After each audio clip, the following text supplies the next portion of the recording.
Well, a very good evening to you and welcome to the most comprehensive bulletin in the country. This is most definitely KTN Prime, and if you have been on social media, you know that tonight we have the Cabinet Secretary in charge of the Interior Ministry, Joseph Olelenku, with us. Indeed, and we will be talking about matters security in this country, including some measures that his ministry is putting in place to keep Kenyans secure. So do keep your questions coming in and do stay tuned for that. But first, let's get to our top stories tonight. Kenya will not deploy troops to the war-ravaged South Sudan, despite a United Nations request to beef up a peacekeeping mission. Foreign Affairs Cabinet Secretary Amina Mohamed indicated that Kenya had been approached to boost the 55,000 troops required to keep tranquility in the world's newest nation, but that decision was yet to be sanctioned. Regional nations have approved a 5,500 strong military force for war-torn South Sudan to end weeks of bitter fighting that has devastated the young nation. But Kenyan troops will be missing in the headcount. Kenya's Foreign Affairs Secretary Amina Mohamed indicated that despite being approached to deploy its military, Kenya is yet to decide on sending its soldiers to contain the skirmishes in Africa's youngest nation. Some countries have already agreed to provide troops.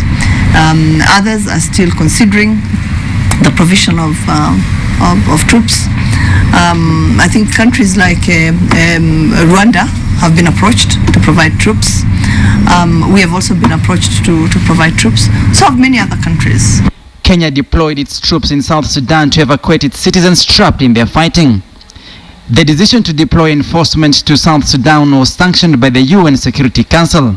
Uganda has already sent its troops to South Sudan, fighting alongside government troops loyal to the South Sudanese President Salva Kiir, a move that has strained peace negotiations to end the bloodbath. So that's what I can tell you about the presence of Uganda, the protection of installations and some of these sites and venues is something that IGAD itself welcomed because it saw it as an opportunity to provide assistance. Rebel Chief Riek Machar has demanded for the withdrawal of all Ugandan forces, claiming Ugandan fighter jets have assaulted their bases and questioning the neutrality of IGAD as a mediator. Are we going to see troops in the Republic of South Sudan? Well, if the resolution of the Security Council has to be implemented, then yes, you will see 5,500 soldiers on the territory of the Republic of South Sudan to support the monitoring, the verification of cessation of hostilities. Thousands have been killed and 500,000 civilians forced to flee the fighting between troops loyal to President Salva Kiir and rebels allied to his sacked deputy Riek Machar. IGAD is trying to get the two sides to reach a ceasefire deal in Addis Ababa. We have made our contribution. I think our contribution is well regarded, it's well accepted, and it has been visible. We have supported the process in the DRC. We have supported the process in southern Sudan.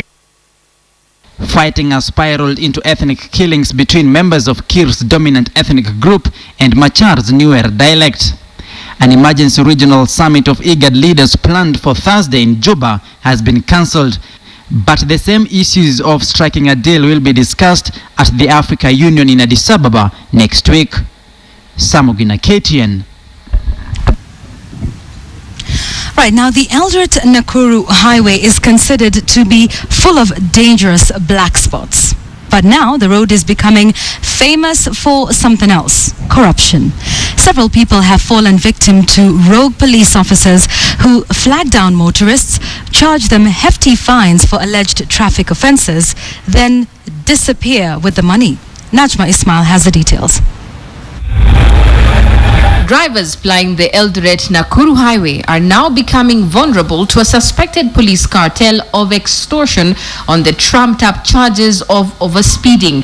It is on this road last year that Munene Karaoke, not his real name, was driving when he was flagged down by police officers as he approached Nakuru town. The officers asked him for his driving license, but after producing it, he was accused of overspeeding. Wakaniambia gari yangu ilikuwa inaenda 135 kilometers per hour. Na ni isa Prado. na nilijaribu sana, hata wenye tulikuwa nao walikuwa wananiambia tutachelewa, lakini kwa kustuka niliambiwa gari yangu ilikuwa inaenda 135 na hakuna kitu nilionyeshwa ati gari ilikuwa inaenda 135. Kariuki says that he tried to plead with the officers, but they were very hostile. A few hours later, he was taken to court where he was charged with overspeeding. He was handed a fine of 20,000 shillings or 4 months in prison. Nikaenda kwa M-Pesa, nikatoa 20,000. Wakanisindikiza. Ule mmoja ambaye alikuwa amenisindikiza mpaka kwa M-Pesa, tukaja naye mpaka hapo reporting desk. Nikapatia mwingine 20,000. Wakaniambia sasa hata tutakuweka cell, wenda ukalie pale kwa kiti. Nikawekwa mahali, nikaambiwa sasa ngoja receipt yako. After buying his freedom, Kariuki was suspicious of the receipt issued to him outside the courtroom. That's when he decided to report the matter to the Anti-Corruption Commission. Madam ambaye nilikuta akaniambia mimi niende huko nikachunguze, niende Nakuru nikachunguze. Nikaona sasa kufika hapo siwezi imesidi sababu mimi mwenyewe ndiye nilidhulumiwa. Kariuki says his friend was in the same situation a few days later and was fined 9,000 shillings. His friend was then given a receipt of 5,000 shillings with no accountability of where the 4,000 shillings went to. The office of the Nakuru County Commander acknowledged receiving complaints of similar nature and has asked the Ethics and Anti-Corruption Commission to fully investigate the matter. Najma Ismail, KTN.